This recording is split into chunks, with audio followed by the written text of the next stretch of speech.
Ladies and gentlemen, please fasten your seatbelts as we prepare to take compliance professionals to greater heights.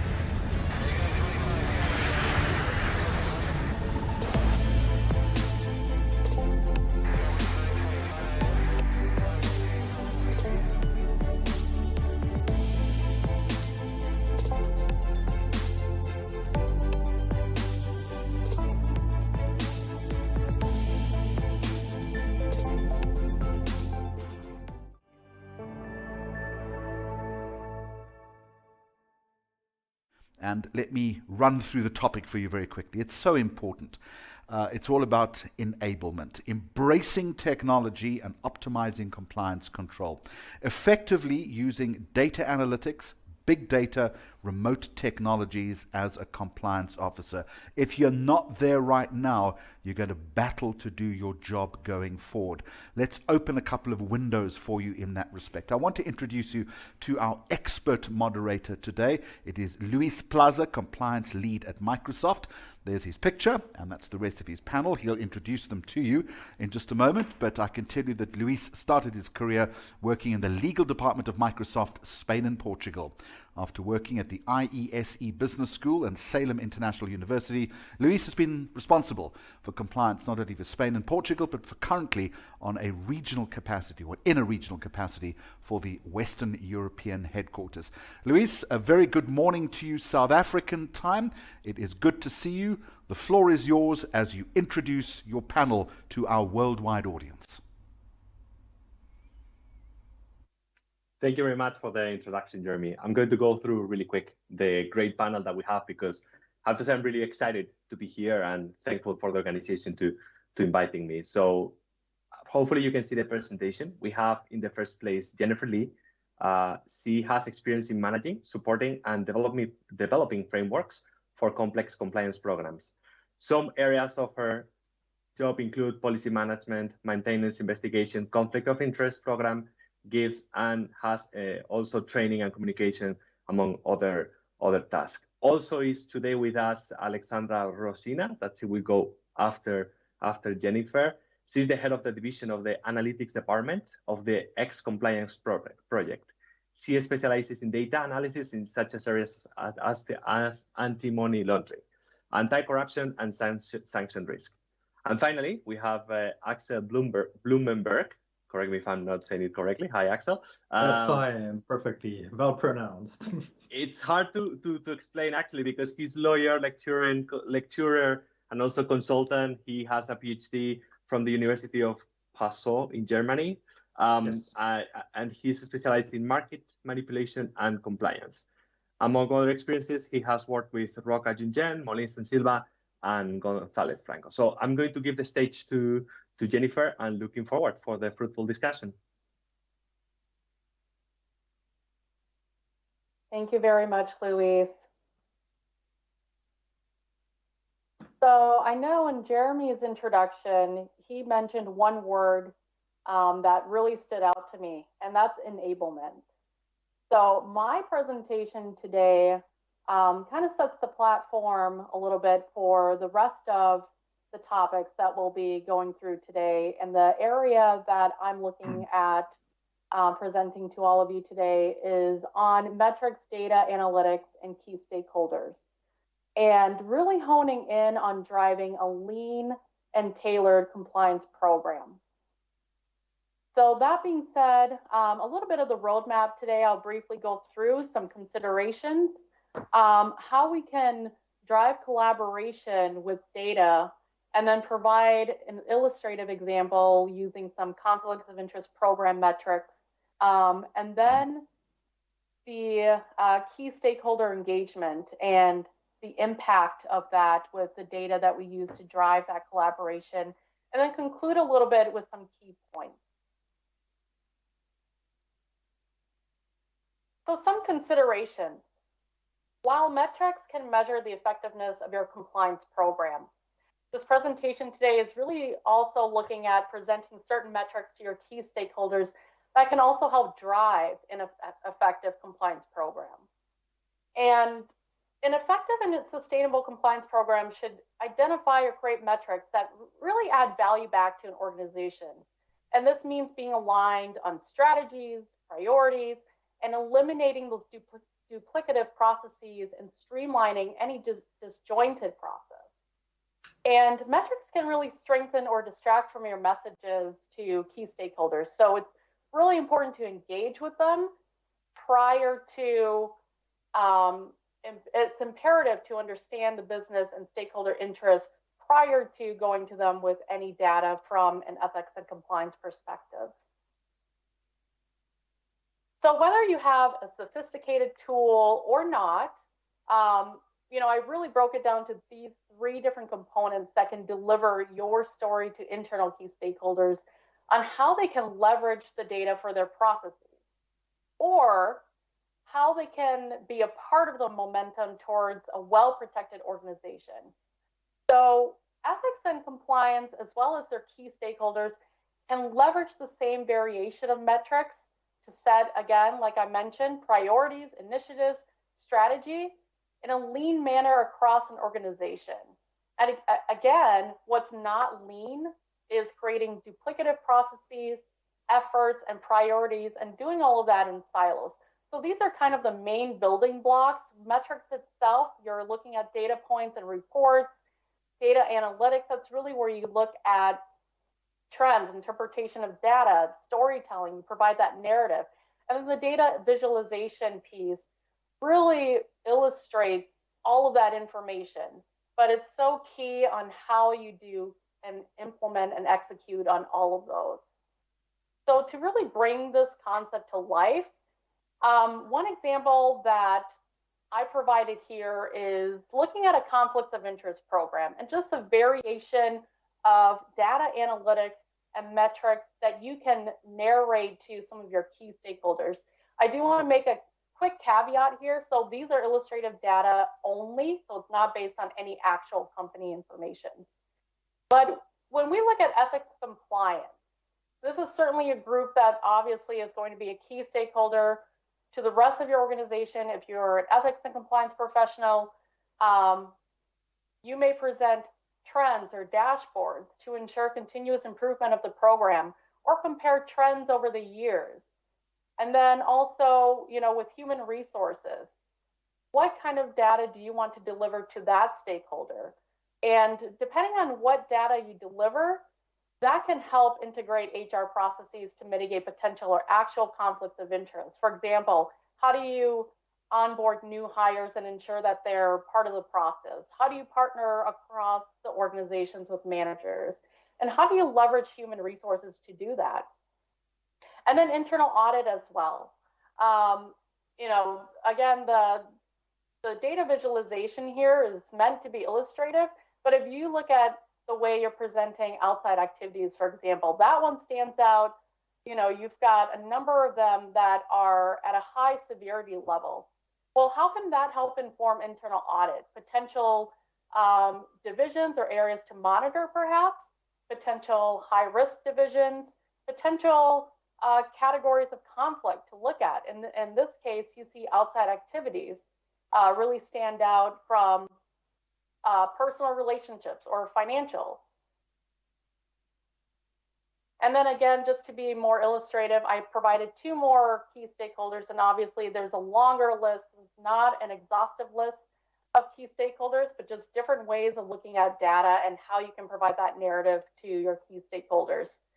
On this slide here, for example, senior leadership, the data that the ethics and compliance team provides to senior leadership can really ensure that managers have the right tools and resources in place. Because again, you're trying to add that value back to the organization.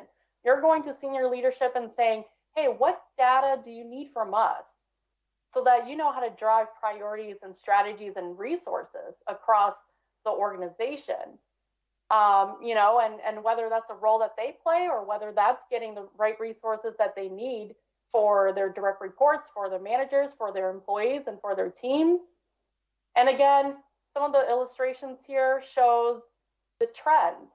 For example, right in the middle there's a trend chart that shows, hey, in 2020, for the business unit letter A, we dip down in training completion. What happened there? And then what do we do right from 2019 to 2020 with business unit B?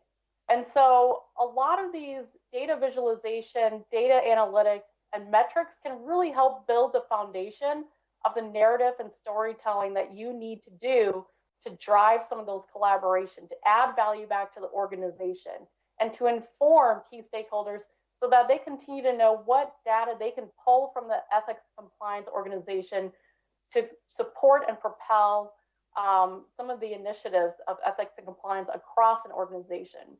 And then last but not least, I included the application team as an example here, because the application team is probably going to be the team if you have an application or platform in place to do your conflicts of interest program, to conduct your conflicts of interest disclosures.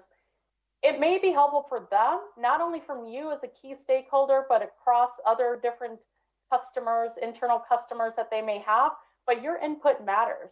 And so the process that you go through may provide input to the application team. How do they shift from a less manual to more automated process? And that's an overall strategy for that application team. How can they be provided with requirements leading to improved functionality and capabilities?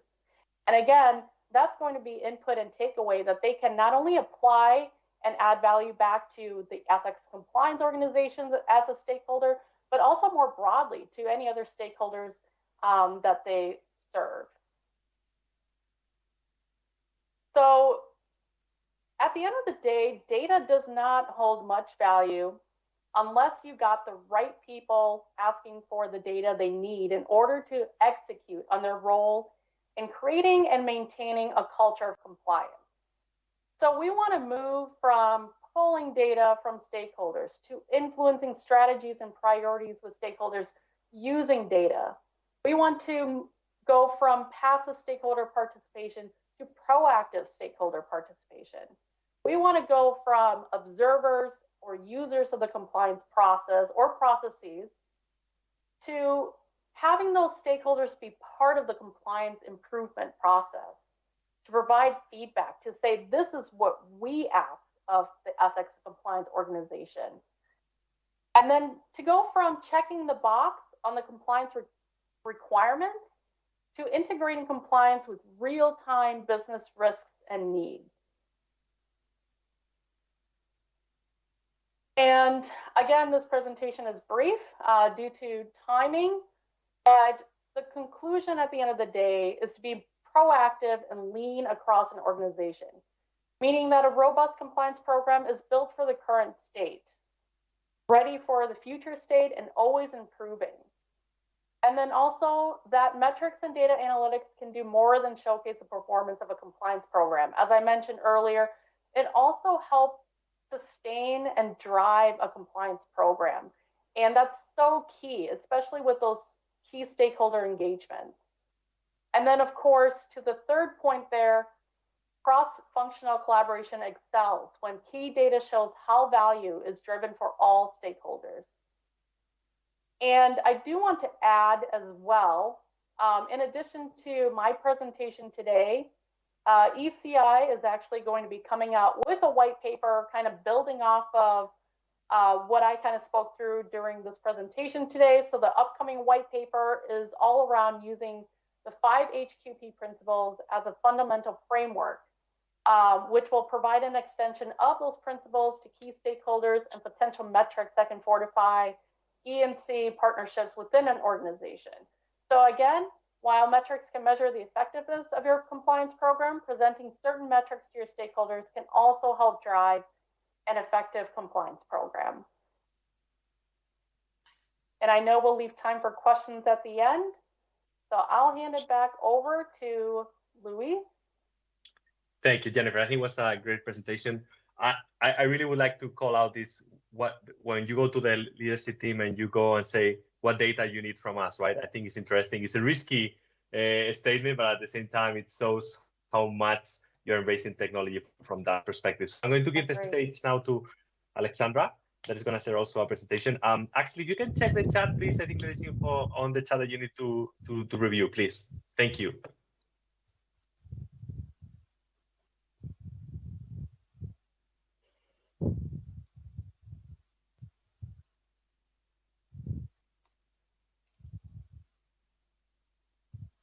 Yeah, dear colleagues, hello. Can you tell me, can you see my presentation now? Is everything all right? Yes, yes, we can hear and see perfectly. Thank you. Yeah, okay, great. So, yeah, hello again, dear colleagues, and I'd like to add to today's discussion and talk about automation of screening procedures and about the algorithms that can be used for this purpose. So, as Interfax Group, we have been developing and creating services to help business manage risks in various areas for more than 30 years now. And we analyze the data related to these risks. We analyze the business environment, and we as well take into account the experience of our clients. So we know and we understand the related needs, challenges, and difficulties. As for the automation of screening procedures, to begin with, automation, it allows for both minimization of operational and regulatory risks as well as cost reduction. And as for cost reduction, we can tell from the experience of our clients that after the process of automation of screening procedures has been completed, during the first year after that, the significant reduction of costs may not yet be obvious, but after that, during the second year or the third year, it usually already pays off. And we ourselves, as we work and analyze the data related to compliance risks, as well as our clients, when they implement and conduct screening procedures, we all face a variety of challenges. And if we talk about them in a bit more detail, so first of all, it's necessary to manage risks in various focus areas, for example, AML and CFT, anti-corruption, sanctions risks, etc. Then the legislation in respective areas that I've mentioned, it changes quite frequently, and companies need to, first of all, monitor these changes, and secondly, adapt their procedures accordingly. And for example, in Russian AML legislation, its main law, it's the federal law number 115, it was updated more than 80 times since its adoption, and 12 of these updates, they occurred this year. Then the data on customers and counterparties, it needs to be obtained, verified, and updated regularly. And where this is where the job of a compliance officer, it really comes close to the job of a data scientist, because this process, it not only involves obtaining the data from customers directly, but also working with lots of data from open sources. And this process, it involves many nuances. For example, this data from open sources, it is usually presented in on different websites in different formats, and each data set, it is usually updated according to its own schedule. Secondly, there can be errors and discrepancies in such data, and there can be no or few opportunities for data integration. Or if there are, they can be not so user-friendly, or not, the formats can be not so well structured, and so on. And last but not least, it's the task of customer and third-party risk assessment, which involves both many stages and many factors. And whatever the purpose of customer or counterparty risk assessment is, it basically can be narrowed down to the classification problem, which means that the aim is to assign an object, a customer or a counterparty, to one of the predetermined classes based on the object's characteristics. Well, for example, if we need to determine whether a customer is a high-risk customer or a low-risk customer. And the choice of the model to use here, it depends on many factors. Well, among them are the quality and the nature of data, the complexity of the characteristics, and of course, the resources needed to first develop the algorithm and then to calculate the results. And generally speaking, the more the lower the quality of the data is, the more sophisticated methods need to be applied. And if we talk about more conventional methods here, there is, for example, the logistic regression. And the result here is the probability value from 0 to 1 that an object, a customer or a counterparty, belongs to a particular class. And this model, it works really well if by the nature of our data we can tell fairly clearly which characteristics define which class. And for example, we use it to determine whether a company is likely to be a dummy company. And by that I mean a company which, for example, is not created for statutory purposes, or which conducts few or no operations, or has few or no assets of its own, and so on. And for other purposes, such as determining the financial health of a company, to determine basically whether a company is likely to become insolvent. And if instead the characteristics that we have, they occur in rare combinations, and if the classes are not so clearly defined, then this model is already less effective. And besides, where the probability values don't concentrate around the values of 0 and 1, and if they are somewhere in the middle section, so to say, this is basically a gray area where we can't really tell which class the customer belongs to. And in cases if we have more complex data, there's of course room for other algorithms. And for example, this is the k-nearest neighbors algorithm. Here, the idea is that the object, the customer or counterparty, is assigned to the most common class among its neighbors. And this model already is effective if rare combinations of characteristics occur and the classes are not so well defined. And as well, as opposed to the logistic regression, the results can be interpreted and proved way better, because we will always know based on which neighbors the class was assigned. And the model, this model, it also allows to include and exclude factors fairly easily. And each time we include or exclude any factor, the model doesn't need to be reconfigured. And we, for example, use it in services where our users choose the factors that they want to use for the purposes of risk assessment themselves, and then we calculate a risk index based on the chosen factors.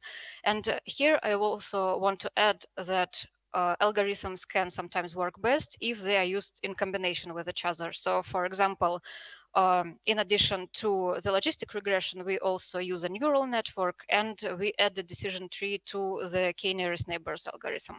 So multi-factor risk assessment is one of the areas where automation can really help. And another crucial area in compliance procedures is identification of high-risk individuals and entities. And this process can also be really challenging, because the names in companies' records and databases, they can differ drastically from the names that are presented in various screening lists. And it is often the case that high-risk persons and entities, they can use different names to basically evade detection. And this is where fuzzy search algorithms can be applied. They help basically detect possible matches, and they can involve various techniques as well. For example, to make search more efficient and search results more relevant, the search query components can be transposed, and such words as noisy words, neutral words, they can be omitted from the search query. For example, these are such words that stand for forms of ownership and company names, and so on. So we use, for example, fuzzy search techniques to help identify high-risk individuals and entities, such as sanctions targets and politically exposed persons. Well, to conclude, of course, these are only some of the challenges that compliance officers face, and only some of the algorithms that can be used to automate screening procedures. And I think that we can all agree that the data that needs to be processed, the amount of data that needs to be processed, it will only increase. And the number of inquiries from regulatory bodies, as well as challenges related to all of these aspects, they will also increase in time. So this is why automation of screening procedures related to compliance risks is really crucial. That's all I have to say. Thank you for your attention. Thank you very much, Alexandra. While Axel is the next one, so if you can start pulling the presentation, I really appreciate the information you're sharing, Alexandra. I think it's really interesting, and I've seen myself in some of the challenges that you were describing, right? Building the mention about the two names or two people that has the same name. One is a pet and one is not a pet. When you work in Spain, there are like Lopez, probably there's like 100K of Lopez only in Madrid, right? So it's a constant challenge to overcome that one. So probably we can go to Axel now if he's ready. Thank you for the time, Alexandra. Yes. Okay, so thank you, Alexandra. Very interesting presentations so far, which also connect wonderfully with my presentation, which is about, is the compliance officer obliged to do everything that's technically possible, right? So I've broken down this question into 5 critical questions, because at the end of the day, if we just see the data, if we just see compliance systems with the goal, as you said, Sarah, to drive it lean, effective, right? It's our goal to empower the staff, to enable, and to focus on real-time business needs, and to have the narrative, the storytelling behind it. It's very critical, because at the end of the day, who listens our story are the supervisory authorities. It are the courts, because when we do business, as you have said, Alexandra, well, we might have a very lucrative business opportunity and we don't even know who's behind there, right? Alexandra, you said it, the mere amount of data we have to analyze is big, it's huge. And the only chance we have is to combine our human knowledge and technology to find out, because Luis, you said it, there are so many PEPs, for example. This is absolutely critical that we can identify high risk profiles in order to see if a business partner is really reliable or not, because if we don't do our job well, we might enter into a high risk transaction, which might even lead to, in Spain, for example, compliance risks that involve corporate criminal liability. And I've seen this in my experience as a lawyer. This is not only critical in, for example, anti-money laundering businesses, but also, for example, in merger and acquisitions. So when we enter these, just let's start from a different point, which is the question if the compliance officer is allowed to do everything that's technically possible, right? So this is a very interesting question, because right now we have so many options to access data. So we have a discrepancy between what's technically possible and, just 1 second, that's slide number 2, like we're a little in front of that. Exactly, that's it. Thank you. So we have on the technical side access to all kind of data. We can measure, apply surveillance. And this is especially critical because we have more technical possibilities than what might be legally allowed. So we have to take account that also to watch the privacy. We can't intervene in the sense that we can access all data, because there might be private data from our staff that we can't access. This is especially critical when we have options like remote work, bring your own device, where we have to be really careful to maintain the compliance of compliance. And we also have to see that no compliance system is totally airtight. We have to be driven by priorities, and we have to be careful about the resources, because this is something I have seen over and over again, that, well, we could do even more. What's technically possible is almost infinite, but we face resource problems that we only have a team of 5 people. And often we have to really adjust the data, because if we have, like, for example, in anti-money laundering, so many input, like only 5 people have limited time and attention. So this is something to have in count. Next question. What lies behind the data? Very important too. Metadata, electronic evidence, and so on. Because the compliance officer also has to think beyond the data itself, right? So, Sarah, we have seen like all the metrics, everything we can pull out, right? Great. But we also have to see that there's data and information behind it.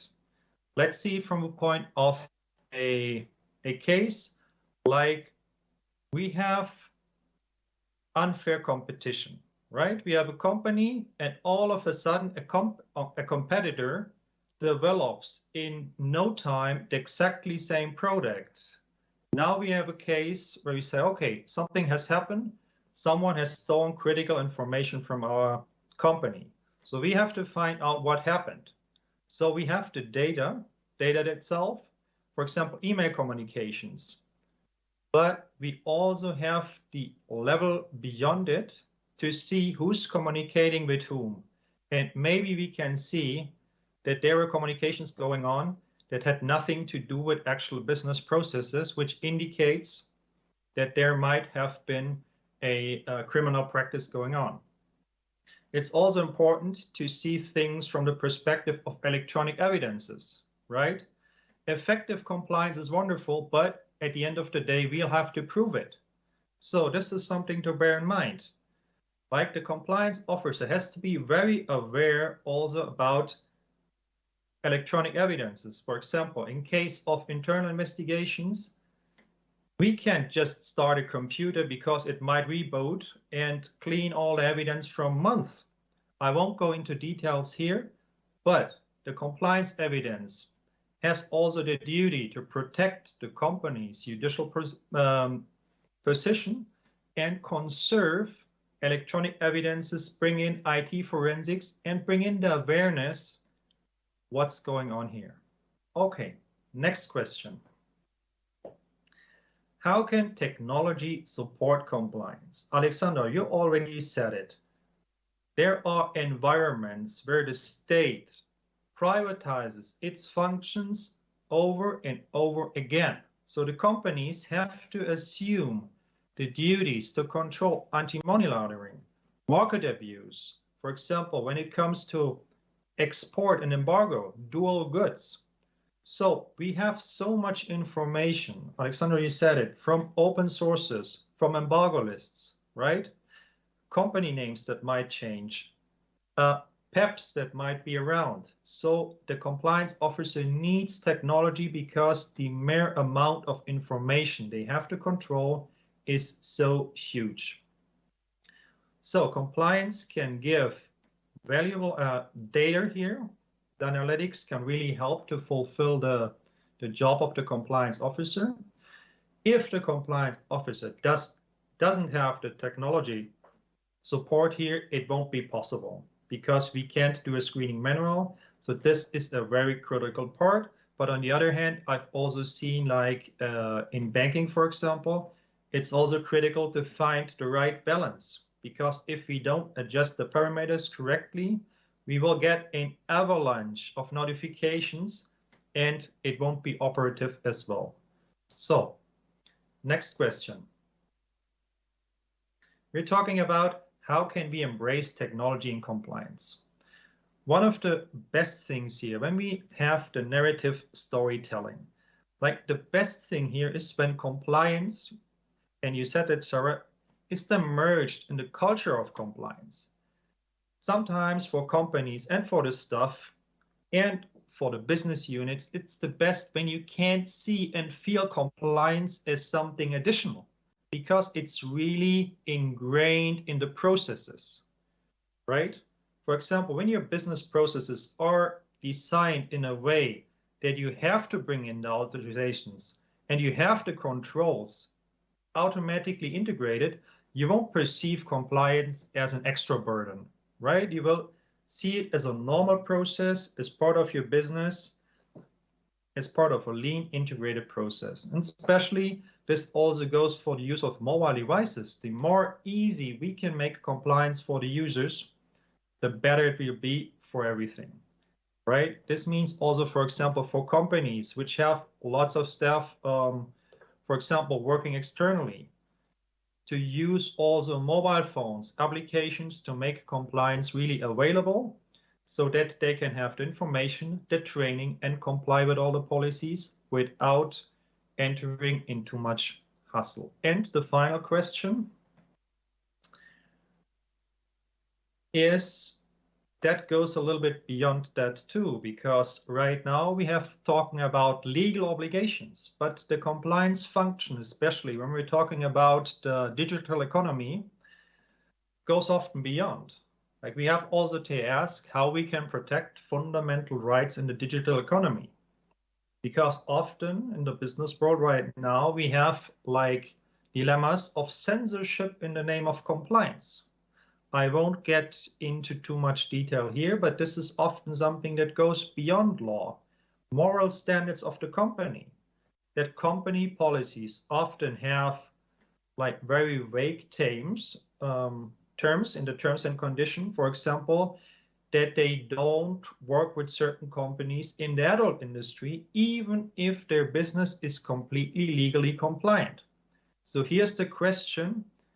If the compliance officer who could say, no, we don't work with this company, if this really is their job to go beyond the limits of legal compliance here. Thank you. Thank you, Axel. I think it was really interesting. If I can, while they pull the presentation for me, if I can share something, I really, it touched me, the part of the culture of compliance, right? I think, I guess it was Peter Drucker who was saying that the culture is a strategy for breakfast, right? End of the day, we can design the best controls. We are talking about technology, but then of course we need to be also building on the culture. So I don't know if Saskia, can you share the presentation or should I take it? Thank you, Axel. Okay, let me try to pull it. Okay, here it's coming. Thank you very much. So I'm bringing a couple of points related to how we do technology and compliance and Microsoft, right? That would be the combo for today. So we can move to the next slide. We cannot talk about compliance in Microsoft without understanding our mission. We are here to empower every person and every organization in the planet to achieve more, right? It's totally impossible to do this without integrity, without building in a way that our customers win, our partners win, and that's something that, of course, from compliance perspective, we support definitely, right? And I think it gives a lot of value to what we do every day. If we can move to the next slide, please. There is a concept that we handle internally, which is the tech intensity, and it's a way that our customers can continue growing and making a huge impact on the market. We see that today almost all organizations are digital. There's no room for not being digital right now, right? And we have this equation that shows how the tech intensity of the organization it is. So the first one is in terms of the tech adoption, how easy is the adoption of the technology implementation or deployment in the company, plus the tech capability, how easy it is for the company to develop its own technology. Of course, all of this without the trust, without the integrity, without the values, it's a zero equation, right? We like to believe that areas like, for example, the privacy, that the data that we have from our customers, the way the technology is supporting them, has to be something that it's really enriching their processes, not something that is a challenge or something that is going to keep them awake at night. We can move to the next slide, please. So that's why in Microsoft, we're trying to work in a, let's say, compliance 2.0 framework. So the first item over there, and that's why I mentioned to Axel, is the culture, right? We call the business-led compliance. Probably all of us are super aware of this three line of defense model. We're going to stop here, but we really believe that the business is the first one believing in compliance and pushing for these values, pushing for this mission that we were seeing at the beginning. I'm going to share a couple of details on the compliance analytic program. I have a couple of solutions that I want to share with all of you, and also on the part of the process automation, right? On how do we leverage the chatbot to support our business teams. We can move to the next slide, please. So probably you have seen this one, but I think it's a great way of a starting point, right? We have a lot of data, but we don't know what to do with it. We don't know exactly how to connect the dots. I think it's something that came up in the others presentations, right? So we are trying to find or leverage ourselves into the solutions that help us to build the story, right? That you can see there, or even the actionable, the useful data, right? If we can move to the next slide, please. We have seen that based on the internal researches that every time we are more proactive, the likelihood that the risk is smaller it's there, right? Meaning that the more proactive we can be, the ease for us to tackle the risk. So we are trying to, if we speak about the being on the road with the car, right? We don't want to be there when the car crashes, which is the syndrome that sometimes we had in compliance, right? We just arrived to the crime scene, if I may say, right? We are trying to let the driver know, hey, you need to change the road, or that tire doesn't work for snow, or we are trying to give the business the insights so they don't go into the situation that is going to drive into the compliance issue or the breaking of the policy. So if we can move to the next slide. And that's why we have this compliance central, right? We have, and I think we have seen Jennifer show the examples, right? And also Alexandra, examples of dashboards of way to show the information. Of course, we are pivoting on Power BI because it's our Microsoft internal tool. And we have this compliance central, which think about a dashboard where you can see different reports that goes from the countries, how they are performing based on a lot of KPIs related to risk, to different controls, anti-corruption, for example, the level of discount that we are giving to deals. But the idea, and what I wanted to show you with this slide, is that we have a one place to go to find everything, right? And all of these panels and these dashboards are connected, which I think it makes our life much more easier. There is also one point that I think was related to Alexandra's presentation about the due diligence of the third parties, right? It's all connected as well on how do we work with suppliers and our partners in the business. So having one place to go and see everything visually, it really helps to action and make decisions, especially for the leadership. So if we can go to the next slide. Thank you. We can pass. So I'm trying to speed up to be mindful with the time. So the first solution that I wanted to share more in detail today is this high-risk deal analytics as a solution, right? So trying to simplify, we have through artificial intelligence, we monitor all the transactions, all the deals that we are selling all across the globe, meaning that we don't need to sample for monitoring. We just test 100% of the transactions, and based on the key KPIs and the insights that we have been providing to the tool, we are able to select which are the top risky transactions, let's say top 5 transactions, and then we go in depth into them, right? It doesn't mean that we don't review the rest. We already filtered and have done the reviews through the analytics tool, which it helps us to identify patterns, and it helps us really to be on top of the game before the issues happen, right? So once transactions are considered really risky, they go through a specific review channel, and it allows us to be before the issue happens, right? Which is something that is helping us to be really, really proactive. We can move to the next slide, please. And then we have this third-party due diligence program, right? You can see some of the features over there. We call it the one bet, but the idea is that this due diligence program nurtures the other dashboards that we were saying, right? We saw before this deal analytics. So part of the information that we gather on this exercise of the due diligence program is going to be connected to the way we do deals, for example, right? So it's good to understand who is on the other side of the table working with us and trying to reduce, mitigate the risk whenever is possible. So again, the technology helps us here to have in a quick view what is happening, who is this customer, who is this partner, who is this supplier, right? And being mindful of what is the situation and whether there are any additional measures that we need to apply to prevent risk, and especially always thinking about the environment, and not only about our win, but also from our customers and partners perspective. We can go to the next one. I want to share this chatbot. We call it Sila. You can see it on the left, right? It has this nice little bird thing. And I have to say that I love this chatbot a lot. I have 4 kids. I would consider the chatbot the 5th one probably, because it saves me a lot of time at work, right? So the idea is that this program is based on machine learning. Of course, it's there 24/7. It's always there for any response, and you can embed through the different policies for, I would say, the day-to-day questions, right? We get these travel, hospitality, and expenses questions 1,000 times. Instead of having like a template or something, we teach the chatbot to reply.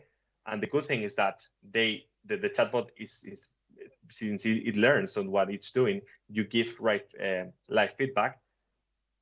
It's able to identify which responses are better or not. So it's building on its own learning, right? The more we use the chatbot, the more intelligent it is. And I have to say that this saves a lot of time for small inquiries and things that happen on the day-to-day. And from technology perspective, it's not that complex. We have seen already even solutions, chatbot solutions embedded into Teams, for example, right? Now that we are using Teams for the session. Next one, please. And then I'm going to finalize the presentation with this deck about the responsible AI. Unfortunately, I don't have a lot of time to go into this one, but there's an initiative within Microsoft to be able to be responsible about the way we do AI, right? I think we are all aware about the risk, and we are risk people, most of us, or at least people that understand the risk, if I may say. But we need to have an impact on what we do, right? And this initiative is trying to drive an AI that is sustainable, that is inclusive, and it doesn't. It creates the right environment and the right responsible AI. So I would just would love to take all the people that is participating in the forum to access and find out more about the responsible AI, because I think it's a topic that it's really interesting, and it's going to be the next steps of what we are doing from Microsoft perspective. So that's it from my side. I think we need to go back to Jeremy, if I'm not mistaken.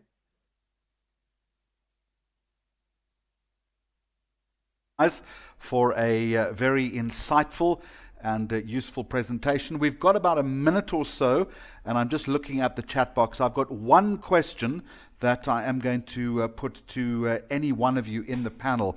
One of our delegates asked, he understands that data is absolutely critical as far as the new compliance officer is concerned.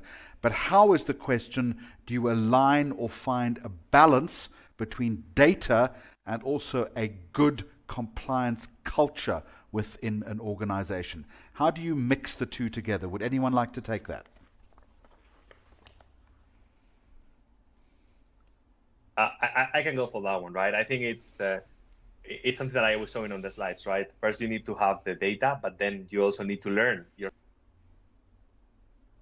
what data is valuable for your organization and what data is not, right? So going back to connecting this with the compliance program, of course, you have to, for me, the priority is to have the security on the data, either from third parties, but also from the company, right? And once you have that in place and you have the right structures and you understand and prioritize which data is more relevant, I think that makes it easier to connect with the compliance program. So I don't know if any of my peers wants to share anything else.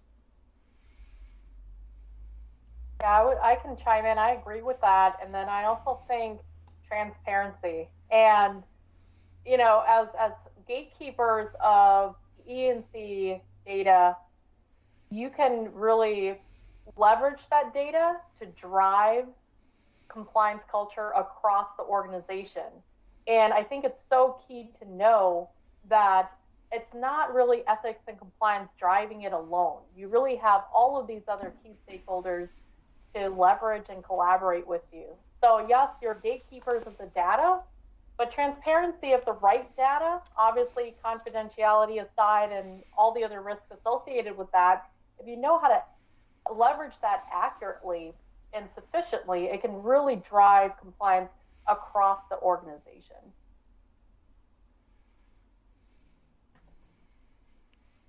Okay, Luis, thank you very much indeed. I've got one more, which I'm going to squeeze in very quickly. This is from Melanie Rossiter Williams, and a very quick answer from one of you, please. She says, thank you very much for the presentation. There are many benefits of automation, but it is, she says, likely to increase risks of data loss. The question is, do you give less, more, or equal importance to security of data, risk of data breaches and data loss compared to the benefits of automation when building solutions? It's another one of those questions about finding the balance, I guess. Maybe Axel, Alexandra, do you want to go for this one? Because we didn't give you the chance to go on the next one, on the previous one. Well, yes, I can go with this one, and I think all of these aspects are equally important. And since we don't really have time to talk about it in more detail, so yeah, I think that's basically it.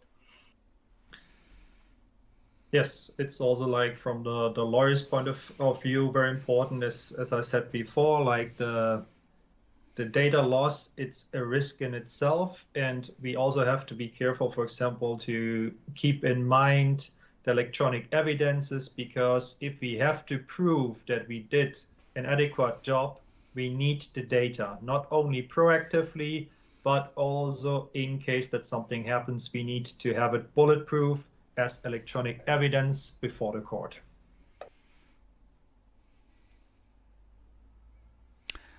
To all of you, thank you very much indeed. To Luis Plaza, along with his panel, Dr. Axel Dirk Blumenberg, Jennifer Kwong, and Alexandra Rosina, thank you very much indeed for an insightful conversation as we begin day 3 of the IFCA International Compliance Congress. Ladies and gentlemen, please fasten your seatbelts as we prepare to take compliance professionals to greater heights.